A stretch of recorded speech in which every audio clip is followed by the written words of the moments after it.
That's still working all right.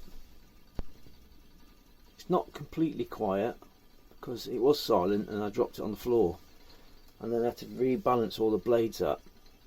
It's a lot better than what it was.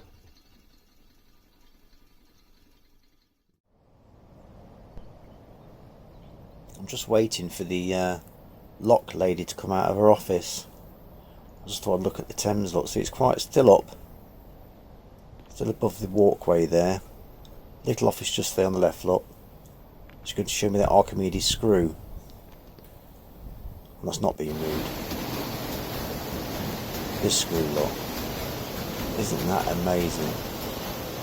That's absolutely stunning. I can't believe it. Wow. Archimedes screw. 8 kilowatts of power per day it gives out. I wanted to interview the lock lady, but she said I don't want to be on camera, which is fair enough, but she told me so much information. I wish I'd have got it on camera now. It's fantastic and really fascinating. It sounds like a steam engine, that ka-junk, ka-junk, ka-junk.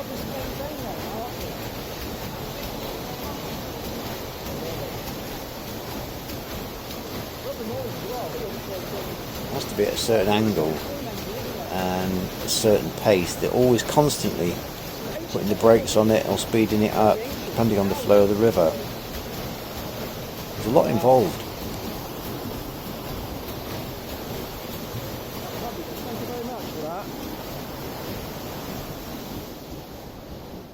A very big space to get into. I've got to sort of lie down and try and get in here, look.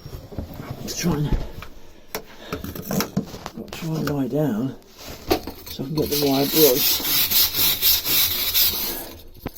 into this section.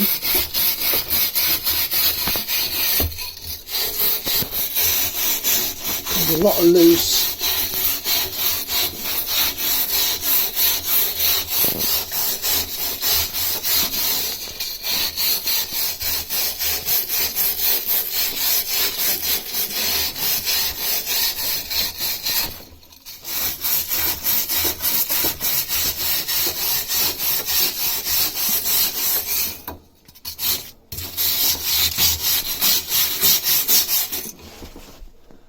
Difference there, look. There's a lot of loose.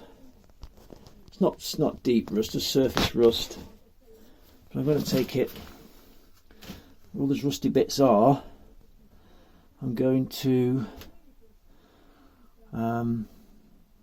wire brush it, dry it off. For some reason that's damp there, so I'm going to have to find out why that is damp, where it's coming from.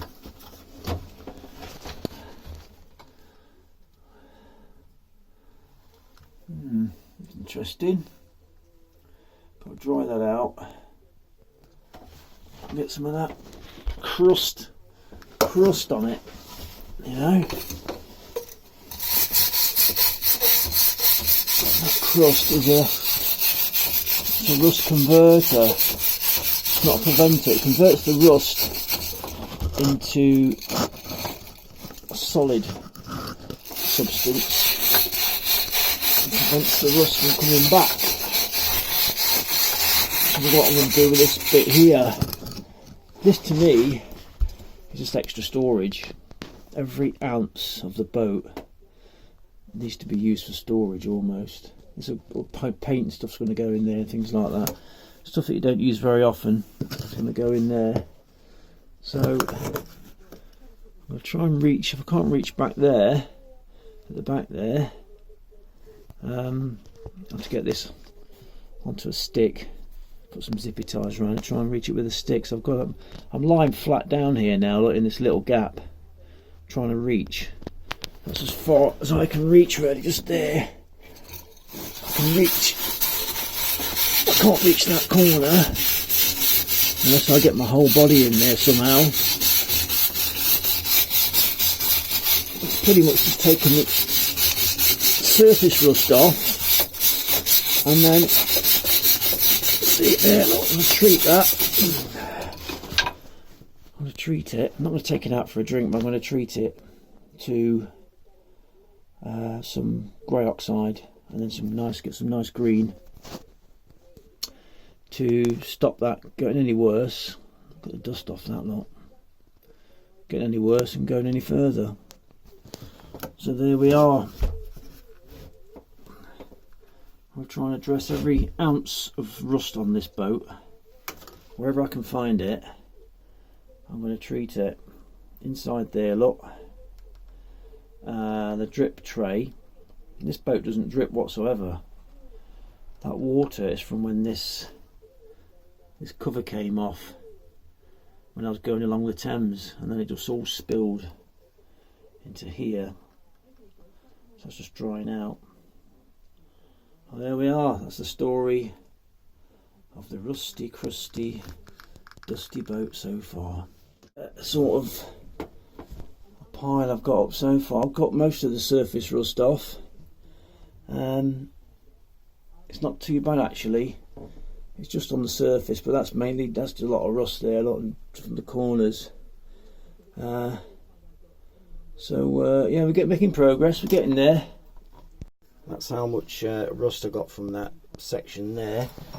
Well, I've cleaned it. I've got a dry throat now from all the dust.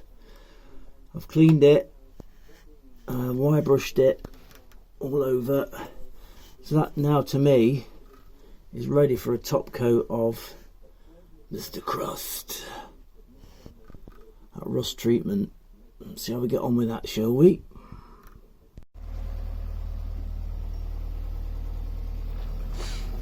The day before this was completely and utterly dry. I come back in the morning the next day and it's soaking wet.